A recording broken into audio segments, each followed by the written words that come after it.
आखिरी चीज, इन्होंने कहा कि खुदा दुनिया बनाने से पहले 150 साल पहले या करोड़ों साल पहले क्या कर रहा था। अरे हजरत, चलें, बहरहाल मैं जवाब दे देता हूं, आप हमारे रिस्पेक्टेड पर्सनैलिटी हैं, अगर आप नहीं होते तो मैं ऐसे एंटरटेन ही नहीं करता। टाइम, ये 100 साल पहले या 100 साल बाद, पहले बाद में अभी, ये वो अल्फाज हैं जिनका ताल्लुक टाइम से है। टाइम शुरू ही हुआ है यूनिवर्स की बिगिनिंग के बाद, तो उसके पहले खुदा क्या कर रहा था? सवाल इलॉजिकल है, ये फेलेसी है। यानी आप ये कह रहे हैं कि यूनिवर्स के बनने से पहले खुदा क्या कर रहा था? टाइम के बनने से पहले, पहले का ताल्लुक टाइम से, टाइम उस वक्त था ही नहीं, तो ये सवाल ही इनवैलिड है खुदा के ताल्लुक से। दूसरी चीज, आर्ग्यूमेंट ऑफ कंटिंजेंसी जो मैंने आपके सामने पेश की है, आपने बार बार ये प्रूफ किया और ये कह रहे हैं कि गॉड ऑफ गैप्स। देखिए, पहले नहीं मालूम था, साइंस ने कर दिया। सिंपल्स की मिसाल से मैं समझा देता हूं। जिस गैप्स की आप बात कर रहे हैं ना, साइंस उन गैप्स को जिन चीज के जरिए भी प्रूव करेगा वो कॉन्टिंजेंट ही होगा, अब चाहे वो फोर्स हो, मैटर हो या एनर्जी हो। लिहाजा सवाल हमारा उस वक्त भी वैलिड होगा जब तक कि आप नेसेसरी बीइंग पे ना आ जाएं, और इन्फिनिट रिगरेस पॉसिबल नहीं है of causes in practical world, तो जाहिर है कहीं रुकना पड़ेगा, जहां रुकेंगे वही खुदा है। दूसरी चीज, आपने ये कहा, क्या कह रहा था मैं, किस पॉइंट को? What? Oh no, after that, just now. हाँ, जहां रुकेंगे वही खुदा है। बहरहाल, तो टाइम का जिक्र हो गया, गॉड ऑफ गैप, सॉरी, या इसकी एक मिसाल आप ले लें। एक कार है, एक साहब ने देखा कि भाई कार जो है उसके व्हील्स कितने अच्छे लगे हुए हैं, सही जगह पे, स्टीयरिंग जो है कितने अच्छे जगह पे लगी हुई है, और सीट्स कितने वेल डिजाइंड है, कितनी प्रिसाइजली ये कार काम कर रही है, तो जरूर कोई ना कोई इसे क्रिएट किया है, किसी ने क्रिएट किया है। अब जावेद साहब आए और कहे, अरे जनाब बोनेट खोलिए, इसमें इंजन है, इंजन इस कार को चला रहा है, hence prove no one has created the car. This is illogical, this is irrational. आपने इंजन के जरिए उस गैप को तो साबित किया, लेकिन क्या उससे कार की जो क्रिएशन है और उसका जो क्रिएटर है ये इम्पॉसिबल हो जाए? ऐसा पॉसिबल है? उसका सवाल खत्म हो जाए, ऐसा पॉसिबल है? नहीं। आपने गैप्स को फिल करके, कॉन्टिंजेंट चीजों से गैप्स को फिल करके हमारे ऑब्जर्वेशन को और ब्रॉड कर दिया। अब हमें और पता चल गया कि ये जो कार है इसका सिस्टम कितना ज्यादा कॉम्प्लेक्स है। पहले कम समझते थे, अब कॉम्प्लेक्सिटी और ज्यादा वाजे हो गई। अब हमें समझ में आ रहा है कि हमारी सर्टेनिटी और बढ़ गई कि जरूर इस कार को किसी ना किसी ने बनाया। यही मामला यूनिवर्स का है।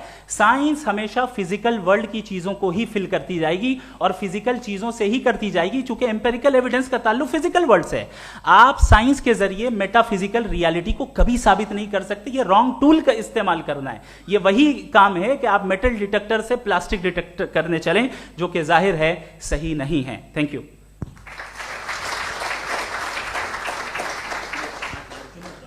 जी, ये आर्ग्यूमेंट का राउंड 2 है। हाँ। 7 मिनट है। पहले तो मैं आपसे अर्ज करूं कि आपने कहा कि जब कायनात ही नहीं थी तो वक्त भी नहीं था, कुछ भी नहीं था। कैसे नहीं था? खुदा था, एक एग्जिस्टेंस तो था ना खुदा का। तो जब खुदा था तो वक्त भी होगा। ऐसा नहीं है कि कुछ भी नहीं था, खुदा था। अच्छा, बाकी एक आपने कहा साहब आप साबित कीजिए, आपके पास भी लॉजिक है या मेरे पास भी लॉजिक है। आप मेरा जिम्मेदारी नहीं है साबित करना कि खुदा है। बर्टन रसल ने बड़ी अच्छी बात कही। बर्टन रसल ने बड़ी अच्छी बात कही। मैं आपसे अगर ये दावा करूं कि एक चाय की केतली मरीख के चारों तरफ घूम रही है, मार्स के चारों तरफ, तो ये आपका काम नहीं है कि आप साबित करें कि कोई चाय की केतली नहीं है। ये मेरा काम है, मैंने दावा किया है। ये दावा तो मजहबी लोग करते हैं कि खुदा है। मैं क्यों साबित करूं कि नहीं है? जब तक आप मुझे कन्विंस नहीं कर देंगे मैं नहीं मानूंगा। आपकी जिम्मेदारी है, मेरी जिम्मेदारी नहीं है। दोयम ये कि ये जो आप कह रहे हैं, जो गैप्स हैं, ये गैप जब जब किसी मजहब को चैलेंज करते हैं, जब ऐसा कोई बात आती है तो हंगामा हो जाता है कि जब वो चैलेंज करें किसी फेथ को। ये तमाम साइंस जो है इसे मुख्तलिफ जगहों पे मुख्तलिफ वक्तों में मजहब ने रोकने की कोशिश की है। ये किताब है religion and science, Burton Russell की, पढ़िएगा, अच्छी लगेगी आपको। तारीख ही है साइंस, मजहब की साइंस से उसका यही रिश्ता है। अच्छा, अब ये हम सोचें कि बहरहाल ये वजूद जो है मजहब और ये बिलीव इन गॉड इंसान को बेहतर बना देता है, तो एक काम कीजिए, हिंदुस्तान वर्ल्ड का नक्शा लीजिए और मार्क कीजिए कि रिलीजन कहाँ कहाँ ज़्यादा है, कहाँ कहाँ, चाहे वो लैटिन अमेरिका हो या मिडल ईस्ट हो या फार ईस्ट हो या हिंदुस्तान के वो इलाके जहाँ मजहबियत ज़्यादा है। रख दीजिए नक्शा अलग। अब दूसरा नक्शा कि कहाँ कहाँ नाइंसाफ़ी, रिप्रेशन, औरतों के हुकूक की पामाली, जुल्म, डिक्टेटरशिप कहाँ है, नक्शा एक ही होगा। तो आप मुझे बताएं कि जो इसका तरकीब इस्तेमाल क्या है, खुदा का तरकीब इस्तेमाल तो बताइए। आप छोटी सी दवा सड़क पे बेचते हैं उसकी भी तरकीब इस्तेमाल बताते हैं, इसके इस्तेमाल से तो फायदे नहीं हुआ किसी को। जो सारे के सारे खराब मुल्क हैं, खराब समाज है, वो सारे जुल्म खुदा के नाम पे करते हैं। वो गलत करते हैं, सही करते हैं, मुझे क्या लेना देना उससे। इस्तेमाल से मालूम होता ना। एक विस्की की बोतल कभी शायद देखी हो आपने, लाल रंग की होती है, उस पर रोशनी और छपड़ा इंतहाई खूबसूरत लगती है, क्या बिगाड़ रही है किसी का, उसका इस्तेमाल गलत है, इसलिए आप उसे नापसंद करते हैं। इसका इस्तेमाल गलत है, इस तसव्वुर का इस्तेमाल ही गलत है और हमेशा से गलत हुआ है। आप देख लीजिए, इंसानी तारीख देख लीजिए, आज देख लीजिए, हिंदुस्तान देखिए, दुनिया देख लीजिए क्या हो रहा है। इसे कैसे इस्तेमाल कर रहे हैं फेथ वाले लोग, क्या फेयर हैं, जस्ट हैं, जो अपने खुदाओं पे यकीन रखते हैं, वो किस तरह के लोग हैं।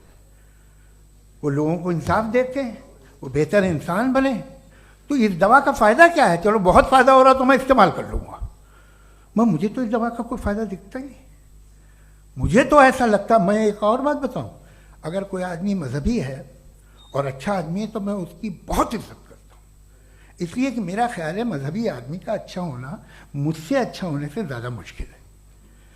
भाई हर चीज़ की एक लिमिट है, आप इतना भाग सकते हैं, इतना नहीं भाग सकते, इतना वजन उठा सकते, इतना नहीं उठा सकते, इतना दूर देख सकते हैं, इतना दूर नहीं देख सकते। उसी तरह कॉमन सेंस कहता है कि आप में नेकी का भी एक कोटा होगा। अब आप अगर सुबह जाते हैं अपनी इबादत गाह और इबादत करते हैं तो बाहर निकलते हैं तो आप तो यही महसूस करते हैं कि आपने एक बहुत अच्छा काम किया, आपकी नेकी का एक बहुत बड़ा कोटा खर्च हो गया जिससे किसी का कोई फ़ायदा नहीं हो। मैं तो नहीं जाता हूँ तो मुझे तो किसी को खाना खिलाना पड़ेगा, किसी बेवा की मदद करनी पड़ेगी, मैं अपना कोटा कैसे कंज्यूम करूँ। आप अपना कोटा सारे मजहबी लोग इंतहाई यूजलेस कामों में यूज़ करते हैं, उसके बाद भी अगर आप में बच्ची है थोड़ी सी शराफत तो भाई वाह क्या बात है।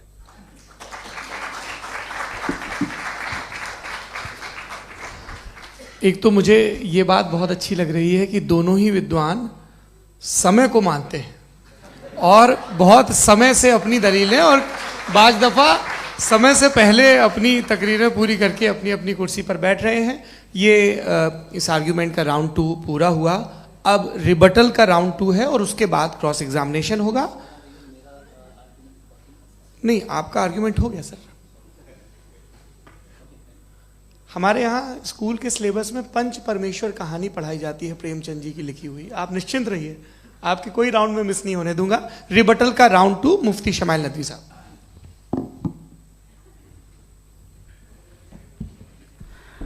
असल में जो हकीकी प्रॉब्लम है, असल प्रॉब्लम है वो ये है कि जावेद साहब के पास कॉन्सेप्ट ऑफ गॉड क्लियर नहीं है। इन्होंने कहा कि कायनात से पहले खुदा तो था, तब भी तो टाइम होगा। ये टाइम कायनात का हिस्सा है। हम खुदा, उस खुदा को मानते हैं नेसेसरी बीइंग का टाइमलेस होना जरूरी है, चूंकि वो टाइम का क्रिएटर है। जब उसने टाइम को क्रिएट किया तो वो खुद टाइम पे कैसे होगा? उसने जब स्पेस को क्रिएट किया तो खुद स्पेस में कैसे होगा? अगर वो टाइम एंड स्पेस को पहले से ही उसका पाबंद है तो फिर किस चीज को उसने क्रिएट किया? लिहाजा ये सवाल गलत है कि खुदा था तो टाइम होगा, बिल्कुल नहीं। टाइम के पाबंद हम हैं, खुदा नहीं है। हम फिजिकल वर्ल्ड से ताल्लुक रखते हैं, वो मेटाफिजिकल रियलिटी है। दूसरी चीज इन्होंने मिसाल दी कि चाय की केतली हवा में घूम रही होगी, और पता नहीं शायद वो बर्टन रसल का उन्होंने हवाला दिया। बहरहाल यही प्रॉब्लम है। प्रॉब्लम यही है कि हम चीजों के दरमियान डिफरेंशिएट नहीं कर पाते।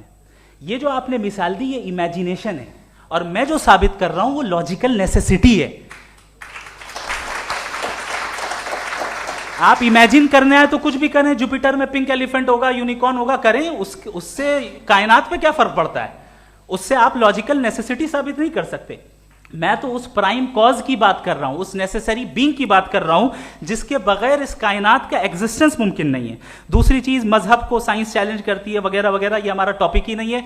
मैं इस पे बात करूंगा तो फिर मेरा वक्त चला जाएगा। मजहब के ऊपर चूंकि हमारी डिस्कशन नहीं है, साइंस को मजहब और बिलखुसूस मैं और हमारा वर्ल्ड व्यू कम से कम साइंस को पीछे नहीं करता है, साइंटिज्म की मजम्मत करता है। इसकी वजाहत मैंने पहले कर दी। दूसरी चीज इन्होंने कहा वर्ल्ड का नक्शा लीजिए, वर्ल्ड मैप लीजिए, दो अलग अलग जगह की। हजरत, मैंने ये होमवर्क किया था और मैंने मिडिल ईस्ट का एक नक्शा लिया और यूरोप का एक नक्शा लिया, ये मजहबी इलाका और ये लिबरल और एथीस्ट इलाका। मुझे पता चला कि सबसे ज्यादा रेप केसेस जो हैं वहां पर है।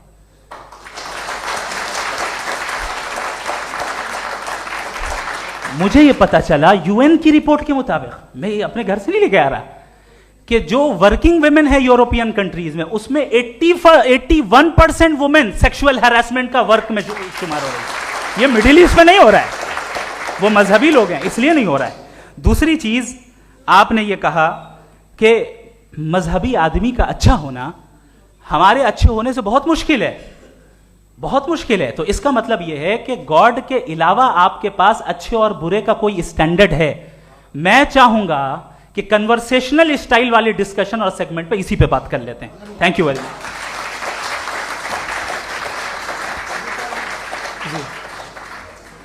ये रिबटल का राउंड 2 है, आपके पास 5 मिनट का वक्त है और इसके बाद क्रॉस एग्जामिनेशन शुरू करेंगे। आप चाहें तो जो इन्होंने सवाल पूछे उनके जवाब आप रिबटल में भी दे सकते हैं। जी जी, देखिए पहले तो ये बात कि ये मिसाल गलत है।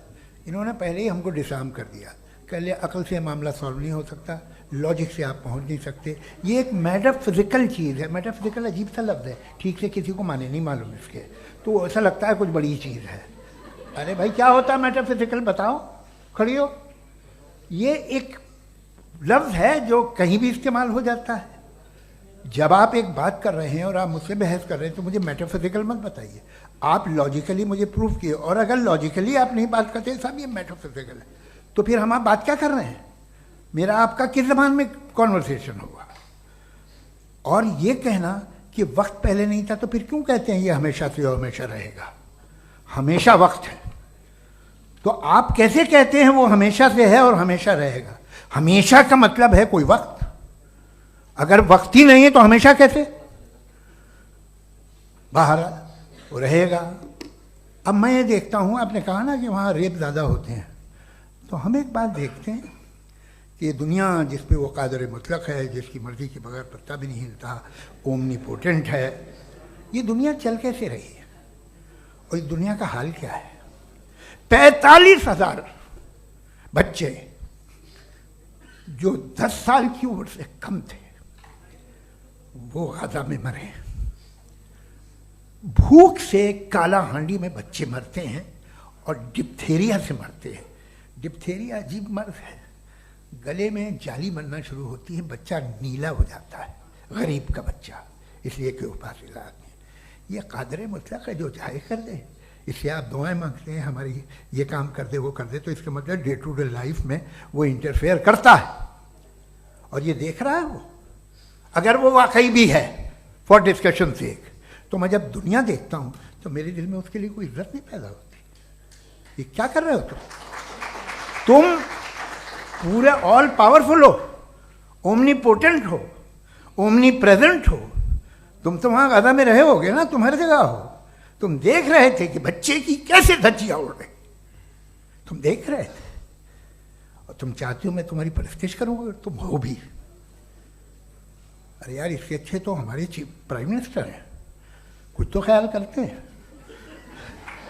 कमाल है, आप किसकी इबादत कर रहे हैं? अगर वो है भी, ये दुनिया नाइंसाफी से, जुल्म से, जबर से, तशद्दुद से भरी हुई। और आप ये मत कहिएगा कि वो देख रहा है और वो बताएगा एक दिन। अगर वो देख रहा है और इंटरफेयर नहीं करता तो आप दुआ क्यों मांगते? आप कहते हैं मेरा ये काम करा दे, इसके मतलब है वो दखल दे सकता है। वो आपको नौकरी दिलवा सकता है, भले दूसरे आदमी को न मिले, मगर आपका काम कर देगा चूंकि आपने दुआ मांगी है। तो जब वो आपको नौकरी दिला सकता है, लड़की की शादी कर सकता है, बेटे को ग्रीन कार्ड दिलवा सकता है, तो कम से कम ये जो मर रहे हैं बच्चे, इनको रोक दे, कुछ तो करे। मुझे तो दुनिया में, इस दुनिया का कोई मालिक है, इसका ओमनीपोटेंट कोई रूलर है, और ये दुनिया ऐसी चल रही है। मैं तो चाहूँगा कि भाई ना हो, अगर हो तो बड़ी शर्मिंदगी की बात है। शुक्रिया।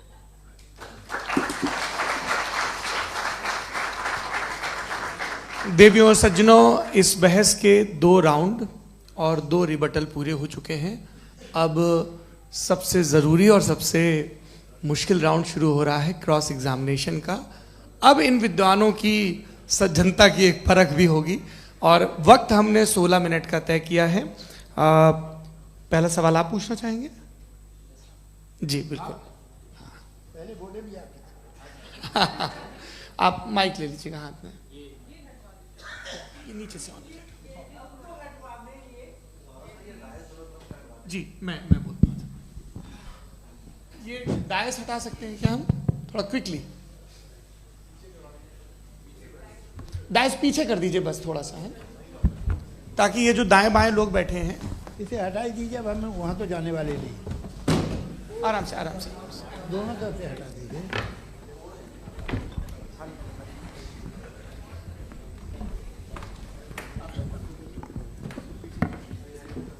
इस बीच आप लोग भी अपने अपने सवाल तैयार कर लें। ये ध्यान रखेंगे कि मैं यहाँ से सवाल लूँगा, आप लोगों को अपना हाथ ऊपर करना है, अपना नाम बताना है, और अधिकतम 3 वाक्यों में अपना सवाल पूरा करना है। कई लोग सवाल की जगह भाषण देने लगते हैं, उससे आज बचना है।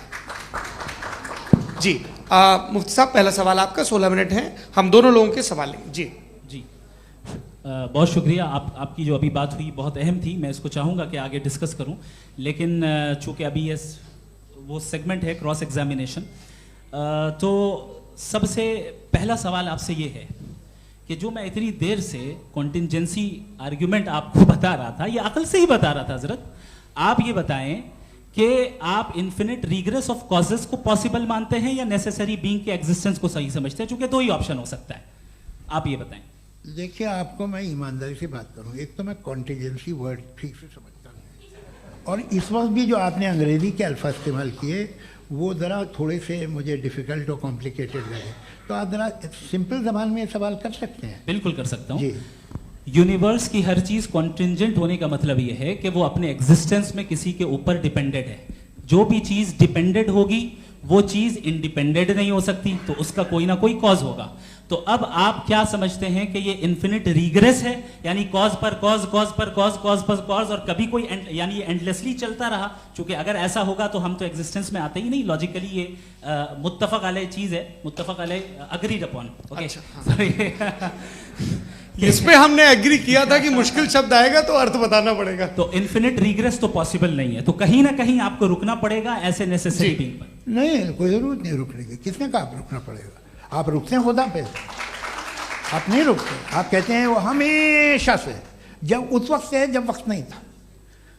आप कहाँ रुकते हैं कि अब हुआ था वो?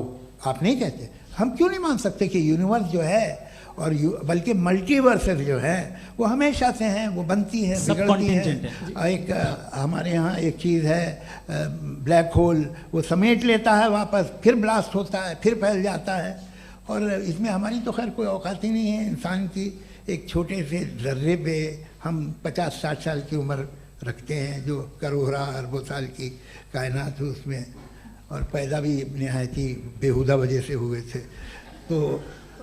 तो इसमें ये सोचना कि इसकी वजूहात और ये क्यों है, ये डिपेंडेंट है, ये हम देख रहे हैं, क्या मालूम। आप सोचिए कि ये जो फैल रही है कायनात, ये कहाँ फैल रही है, ये कहाँ जा रही है, और ये फैल क्यों रही है? अरे बना ली थी तुमने, रुको भैया, काफ़ी है। ये फैल क्यों रही है? ये और कौन सी कायनात जिसे मैं दूरबीन से देखता हूँ तो 2 बिलियन लाइट ईयर पे है, उससे मेरा कोई वास्ता ही नहीं है। 2 बिलियन ईयर यानी अगर मैं 80,000 माइल्स पर सेकेंड से चलूं तो 20 करोड़ साल में वहां पहुंच जाऊंगा। इसकी ज़रूरत क्या थी? ये दुनिया, ये कायनात, तो इंसान अशरफुल मखलूक़ात के लिए बनाई गई ना। तो ये सब ये टर्म समझ में नहीं आया,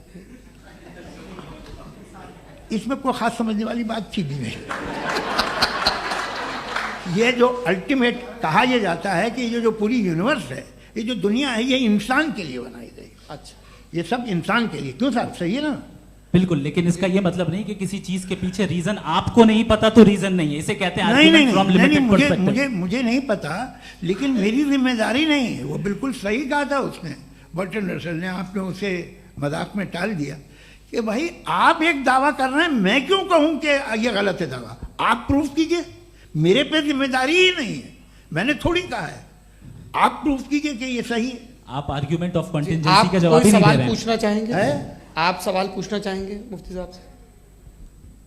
क्योंकि ये क्रॉस एग्जामिनेशन का दौर है। आप जैसे पहले बोल रहे थे फेथ को लेकर कुछ, मैं ये पूछना चाहूँगा कि खुदा ने जो भी रेवलेशन किए हैं, एक मज़हब के लिए बहुत से मज़हबों में किए हैं, अलग अलग रेवलेशन है।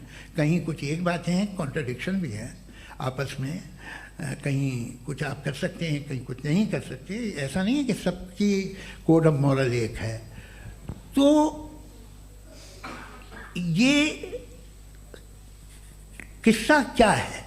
अब आप ये देखिए कि मुझे कभी कभी लगता है कि जो फुटबॉल फाइनल होता है, लाखों लोग होते हैं, फिर वो टीवी कवर कर, करोड़ों लोग, अगर उसमें खुदा की एक बूमिंग आवाज़ आ जाती, मैं गॉड हूँ, तो सारे लोग अभी सुन लेते और टीवी पे भी सुन लेते, किस्सा खत्म होता। ये इतनी राजदारी क्या है कि तुम सामने कुछ तो सबूत दे दो हमें सॉलिड। ये कह साहब ये यूनिवर्स कैसे बनी, इससे मसला क्या हल होगा? मैं पूछूंगा आपसे खुदा कैसे बना? क्यों नहीं पूछूंगा कैसे बना? बल्कि वो तो कायनात से कहीं ज़्यादा इंटेलिजेंट है, कायनात से कहीं ज़्यादा कॉम्प्लेक्स। जी वो हमेशा से है, आप कहेंगे मैं मान लूँगा। अच्छा, दोयम वो कादिर मुखलक, यानी कादिर मुखलक का मतलब ओमनीपोटेंट, वो जो चाहे कर सकता है। आपको नौकरी दिलवा सकता है, आपकी अच्छी जगह शादी करवा सकता है, आपके पड़ोसी का मुकदमा हरवा सकता है, आपको जिता सकता है, सब काम करता है। थोड़ा सा माइक क्लोज जी। वो इस दुनिया को चला कैसे रहा है? ये दुनिया कैसे चल रही है? आपको इस पर हैरत नहीं होती? या क़यामत के बाद कभी एक जस्टिस होगा, जब ये बच्चा मर चुका होगा, जिसकी धज्जियाँ उड़ गई बम से, इसको इंसाफ मिलेगा तब? अच्छा, अब जवाब दूं? हाँ जी जी। मैं वही इसीलिए आप की तरफ। सबसे पहले आपने रेवलेशन और स्क्रिप्चर्स की बात की, इस पे मैं बात कर सकता हूं, लेकिन आज नहीं करूंगा चूंकि वक्त कम है। कभी और इस पे डिस्कस करेंगे, मैं तैयार हूं उस पे भी बात करने के लिए। ये क्योंकि अभी हमारा से topic- राउंड 2 की भूमिका तय हो रही है। डज गॉड एग्जिस्ट राउंड 2 जी। चूंकि आज गॉड के एग्जिस्टेंस पे बात है, तो मैं उसी के रिलेटेड जो है आपके सवालात को एंटरटेन भी करूंगा और मैं भी पूछूंगा। आपने कहा कि आपने साबित ही नहीं किया, जबकि आर्ग्यूमेंट ऑफ कॉन्टिंजेंसी बुनियादी आर्ग्यूमेंट है। आप मुझे कॉन्टिजेंसी का मतलब बताइए, आपका मतलब क्या कॉन्टिजेंसी? कॉन्टिंजेंसी का मतलब यह हुआ कि हर वो वजूद जो किसी भी चीज का पाबंद है, हर वो वजूद या हर वो चीज जो अपने एग्जिस्टेंस में किसी भी चीज के पाबंद है और उससे बाउंड है, उसको उसकी जरूरत है, उस पर डिपेंड करती है, तो जाहिर सी बात है कि उसका कोई ना कोई कॉज होता है। ये तो अक्ल की बात है। ये आप रीजनिंग की बात करते हैं, मैं वही कर रहा हूं। दूसरी चीज, आपने ये बात कही कि इतने बिलियन लाइट ईयर्स दूर है, उसका मेरा क्या लेना देना। फिर मेरे ख्याल से आपको ये नहीं कहना चाहिए I think therefore I am an atheist. आपको सोचना चाहिए, सिर्फ आप एक लिमिटेड दायरे में रहकर नहीं सोचें, बल्कि बाहर निकलकर सोचें। आपने तीसरा सवाल किया, आपने 2-3 सवाल एक साथ किए। ऐसी बातें ना कीजिए, कुछ लोगों को इतराज हो जाएगा आप पे कि आप कुछ भी सोचिए। ये इजाजत आपको है नहीं, मुझे है।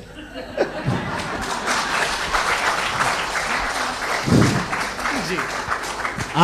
आपने प्रॉब्लम ऑफ इविल के ताल्लुक से सवाल किया और बार बार आप एक लफ्ज रिपीट कर रहे हैं कि ओमनीपोटेंट गॉड है, ऑल पावरफुल गॉड है। यही तो दरअसल समझना है कि गॉड का कॉन्सेप्ट क्या है। प्रॉब्लम ऑफ इविल जो है, प्रॉब्लम ऑफ इविल दर हकीकत 2 असम्पशंस पर कायम है। अगर आप इन 2 असम्पशंस को समझ जाएं तो ये प्रॉब्लम नहीं रहेगी, आर्ग्यूमेंट आपको समझ में आ जाएगी कि ये कोलैप्स कर जाता है। पॉइंट नंबर 1, यानी जो आपका सबसे पहला फॉल्स असम्पशन है कि गॉड मर्सीफुल है, ओमनीपोटेंट है, दुनिया में जुल्म हो रहा है। लेकिन आपको यह समझना चाहिए कि हमारे वर्ल्ड व्यू के मुताबिक गॉड सिर्फ ओमनीपोटेंट और सिर्फ मर्सीफुल नहीं है, बल्कि वो ऑल वाइज भी है और वो ऑल नोइंग भी है, उसके हर काम के पीछे हिकमत और विजडम है। ये कोई जरूरी नहीं है कि वो हिकमत और विजडम आपको समझ में आए या मुझे समझ में आए। अगर आप जो समझ रहे हैं उसके मुताबिक आप फैसला कर रहे हैं, ये लिमिटेड पर्सपेक्टिव से आर्ग्यूमेंट है। और इस चीज को हम अपनी दुनिया में, अपने लाइफ में, डेली लाइफ में इस प्रिंसिपल को एक्सेप्ट करते हैं। हम जब किसी डॉक्टर के पास जाते हैं, डॉक्टर के पास जाकर वो अगर उसने हमें कोई दवाई दी है तो हम ये तो नहीं कहते कि जब तक आपके पास जितना नॉलेज और जितना विजडम नहीं है, आपने क्यों ये दवाई दी है, तब तक हम इस चीज को एक्सेप्ट नहीं करेंगे। नहीं कहते, हम उसकी अथॉरिटी को तस्लीम करते हैं। क्यों? क्योंकि उसकी हम जानते हैं कि वो नॉलेजेबल है, वो विजडम वाला है, हमसे ज्यादा नॉलेज और हमसे ज्यादा विजडम है। बताएं सर। नहीं, डॉक्टर में और खुदा में बड़ा डिफरेंस है। डॉक्टर पढ़ा लिखा होता है, एक तो मैं उसकी बात सुनूंगा। दोयम ये नहीं, कुछ जवाब तो ये भी नहीं है सर। प्लीज, आप अगर सब ऑडियंस से बोलने लगेंगे तो फिर मतलब नहीं सिविलाइज्ड बहस का। मतलब आप ये कहें कि चूंकि आप डॉक्टर पे बिलीव करते हैं इसलिए खुदा पे बिलीव किए, क्या ये मिसाल आपको समझाने के लिए आर्गुमेंट है, इस पे आपको एतराज नहीं है। तो सिंपल बात ये है कि मैं अगर ये यकीन कर लूँ कि एक ओमनीपोटेंट, उसकी मसलहत है, ये जो बच्चे मर रहे हैं ये मसलहत है उसकी, मुझे नहीं चाहिए थी मसलहत। उसकी मसलहत नहीं, यही तो समझना है, मतलब एक्सपीरियंस। अच्छा, इस आपने अभी मेरी बात पूरी सुनी नहीं। मैंने कहा आपका पूरा आर्ग्यूमेंट दो फॉल्स असम्पशंस पर है। एक फॉल्स असम्पशन मैंने बता दिया, दूसरा फॉल्स असम्पशन ये है कि इस दुनिया में इविल के होने का कोई गुड रीजन नहीं है, जबकि हमारे पास बाज रीजंस मौजूद हैं, हमारे पास बाज वजूहात मौजूद हैं। अगर इस दुनिया में इविल ना हो तो आप गुड को डिफाइन कैसे करेंगे? अगर जुल्म ना हो आप इंसाफ को समझेंगे कैसे? अगर तारीकी ना हो तो आप लाइट को समझेंगे कैसे? बहुत अच्छे। अभी और सुन लें, अभी और बाकी है। ये तो बात बहुत पसंद आई साहब मुझे, कि जब तक रेप ना हो तब तक औरतों की इज्जत का ख्याल आपने मेरा जवाब पूरा सुना ही नहीं। जब तक के बच्चों का कत्ल ना किया जाए तब तक आपको बच्चों की मासूमियत की इज्जत। आपने पूरा जवाब सुना ही नहीं। क्या बात है, क्या आपने नुक्ता निकाला? आपने पूरा जवाब सुना ही नहीं। आप सुन लें, मेरी बात सुन लें। ये मैंने आपको एक चीज बताई। दूसरी चीज, इस दुनिया में हम आए हैं टेस्ट के लिए, हमारा टेस्ट हो रहा है और हर इंसान का अलग अलग अंदाज में टेस्ट होता है। और इस दुनिया में अगर इविल मौजूद है तो वो इविल जरिया है हमारे अंदर ह्यूमन नोबल क्वालिटीज को डेवलप करने का और अलग अलग फील्ड में प्रोग्रेस करने का। और अगर हमारे अंदर और इस दुनिया में इविल नहीं होता तो बताइए टेस्ट का मतलब क्या होता? अगर मैं अपने स्टूडेंट को एमसीक्यूज दूं और उसमें सिर्फ राइट आंसर लिख कर दे दूं और कहूं तुम्हारा टेस्ट हो गया, ये मीनिंगलेस है।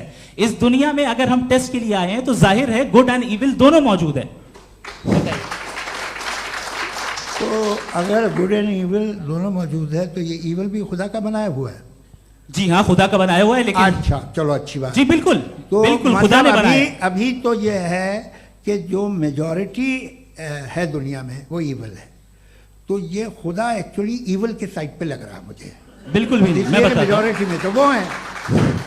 क्या बात कर रहे हैं भाई आप? मैं बहुत कोई भी जो मुंसिफ होगा, चाहे आपका अपना घर हो जिसके आप सबसे बड़े हैं, चाहे आपकी ऑर्गेनाइजेशन हो जो आप चलाते हैं, वहां पर आप इवल रखेंगे साबित करने को कि बाकी लोग शरीफ हैं? मेरी बात सुन क्या ये आर्ग्यूमेंट ही गलत है? अगर कि जब तक के कोई इवल नहीं होगा तब तक के शरीफ आदमी शरीफ नहीं लगेगा। अगर एग्जामिनर गलत ऑप्शन दे रहा है तो एग्जामिनर इविल नहीं हो गया, जो गलत ऑप्शन को सेलेक्ट कर रहा है वो फेल होगा। क्रिएटर ने इविल को बनाया है लेकिन वो इविल नहीं है। अच्छा सुनिए मेरी बात, हाँ। Let me complete sir. जी जी। क्रिएटर ने इविल को बनाया है टेस्ट के लिए, वो इविल नहीं है। इविल वो होगा जो उसे इख्तियार करेगा। छुरी को बनाने वाला गलत नहीं होता है, छुरी का गलत इस्तेमाल करने वाला गलत होता है। रेप को